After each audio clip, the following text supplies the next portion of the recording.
Who paid nearly $4 million for leaving a bizarre drama? Which Academy Award winner was legally forced to co-star with a dinosaur in a buddy cop comedy? These actors all got sued for bailing on movies they'd previously agreed to star in. Evan Rachel Wood, star of HBO's hit science fiction drama Westworld, signed up in 2012 to star in a follow-up to the teen hit rom-com 10 Things I Hate About You. The original film starred Julia Stiles as a misanthropic teen who's set up on a date with a local bad boy played by Heath Ledger. The follow-up, 10 Things I Hate About Life, was going to be more of a spiritual successor than a direct sequel. It would have told the story of two teens who fall in love at the darkest point in their lives. MCU star Hayley Atwell was originally signed up for the lead, but was replaced by Wood ahead of production. After months of filming, the project lost Wood as well when she dropped out while the production was reportedly low on funds. Producers turned around and sued the actress for a whopping $30 million, claiming that without her, they were on the hook for tens of millions in lost revenue. The actress's camp didn't back down, stating that the studio and producers were to blame. Her lawyers said in a statement, "The lawsuit is preposterous and simply a bullying tactic from financially troubled producers. The production shut down in February 2013 when the producers ran out of money." While the suit has yet to be resolved, nearly a decade later, only a single trailer for the project has been released to this day. But who knows? Maybe the film will come out someday. Someday sounds a lot like the thing people say when they actually mean never. After a downturn in his career during the late 1980s and early 90s, Saturday Night Fever star John Travolta returned to the A-list with his role in Quentin Tarantino's 1994 classic crime caper Pulp Fiction. From there, the hits kept coming, including Get Shorty, Broken Arrow, and Face Off. Around the same time, controversial director Roman Polanski was readying a new film titled The Double and was eyeing Travolta to star in the picture. Based on the classic novel by Dostoevsky, the story follows a man whose exact double begins to encroach on his own life. Unfortunately for Polanski, it was a rocky road getting the star to play along. The Irish Times reported that Travolta and Polanski clashed on set during rehearsals in France, eventually leading to the actor quitting the film just before production was to begin. Entertainment Tonight claimed it was the addition of risque scenes at the last minute that drew Travolta's ire, but whatever the case, the studio struck the star with a lawsuit for walking out. Travolta slapped the studio with a countersuit, claiming they'd reneged on an agreement for him to star in Donnie Brasco, but the matter was settled out of court in 2001. The Double was never produced, but a different adaptation of the Dostoevsky story was released in 2013 with Jesse Eisenberg in the lead role. The 1968 drama Blue starred Terrence Stamp as the titular bandit raised by a Mexican revolutionary named Ortega. Blue's loyalties are torn when Ortega and his gang begin raiding American outposts along the border. As good as he is in the role, Stamp, who may be best known today as General Zod in the original Superman movies, was not the original actor the studio wanted to play the role of Blue. That honor went to Hollywood legend Robert Redford. Then an emerging screen star, Redford was just a year away from his career-defining performance in the classic western Butch Cassidy and the Sundance Kid. But in 1968, the actor was all set to go before the cameras as the Bandit Blue when he suddenly quit the movie before filming had begun. Unhappy to lose their big lead, Paramount Pictures swiftly sued the star for breach of contract. By some accounts, it was actually this lawsuit that prevented Roman Polanski from casting Robert Redford, his first choice, according to IndieWire, for the male lead in Paramount's Rosemary's Baby just a year later. Thankfully, though, they would settle their differences relatively amicably, and the whole situation ended on a somewhat positive note. To avoid a lengthy court battle, the actor agreed to appear in 3 more pictures for them, including Little Foss and Big Halsey. If you've ever seen or even heard of the 90s family film Theodore Rex, you probably know exactly why Oscar winner Whoopi Goldberg wanted out of the production. Set in a bizarre alternate universe where anthropomorphic dinosaurs live among humans, Goldberg played police officer Katie Coltrane. Paired with a dinosaur detective, she investigates a rash of linked dinosaur murders, or dinocides. The trail leads them to the sadistic scientist Elazar King, who intends to bring about a new ice age. Goldberg was legally forced to star in Theodore Rex after she attempted to leave the picture. Though it seems she never actually signed on the dotted line, the studio took her to court over backing out of a verbal contract to appear. According to the Los Angeles Times, Goldberg had agreed to star in the film for $5 million and a percentage of profits in November of 1992, but backed out just a few months later. Straighten up and fly right. This is your chance for a comeback. Don't blow it.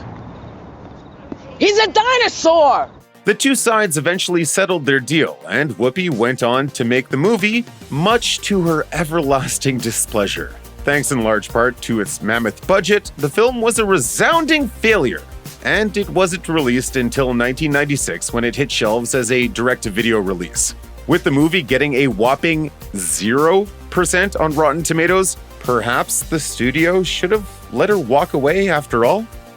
Directed by Jennifer Chambers Lynch, daughter of Twin Peaks creator David Lynch, the 1993 thriller Boxing Helena is every bit as weird as you might expect. The film stars Julian Sands as a twisted doctor who rescues a young woman from a car accident and quickly becomes obsessed with her. In escalating attempts to keep her in his care, he slowly begins amputating various parts of her body as she desperately tries to get away.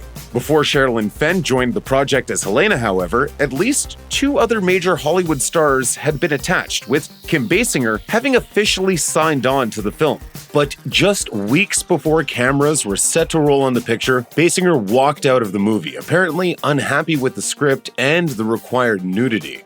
Even though writers had attempted to polish the script to appease her, it wasn't enough. And the studio wound up bringing her to court over her refusal to star in the film. They couldn't pay her enough to come back, and Sherilyn Fenn was brought in to replace her. Though the film wound up a box office bomb despised by audiences, the studio got what they wanted from Basinger. After a drawn-out 4-year court battle, Basinger paid up to the tune of $3.8 million, more than twice what Boxing Helena pulled in at the ticket counter. German actor Dieter Laser had barely dipped his toe into the waters of Hollywood films before 2009. Mostly working on movies in his native Germany. He was barely recognizable to American audiences, but that all changed when he took the starring role of Dr. Hyder in the infamous Dutch body horror film The Human Centipede. Despite not appearing in the sequel, he signed up for the third film, The Human Centipede 3 in 2012, to round out the trilogy. In March of that year, Laser got into a dispute with producers and abruptly quit the project. Producers claimed, in a statement reported by Entertainment Weekly, Mr. Dieter Laser's ego has grown to laughably big proportions. The Hollywood Reporter released a statement from Laser, with the actor claiming that he'd signed on without a script. When the final draft arrived, some 6 months late, he was unsatisfied with his character as written. We're not in a movie here playing some idiots. In the end, the studio dropped its lawsuit when Laser and producers worked out a deal to craft an entirely new character for him to play, a sadistic prison warden named Bill Boss. Though it delayed production even further, and the release of the film by about a year, fans got their beloved star back in the gross-out threequel. Whether it was worth all the trouble is a matter of debate, as the film was lambasted by reviewers and made just $16,000 domestically. Action movie superstar Bruce Willis had conquered every mountain he'd ever climbed, be it television, action movies, dramas, comedies, and beyond.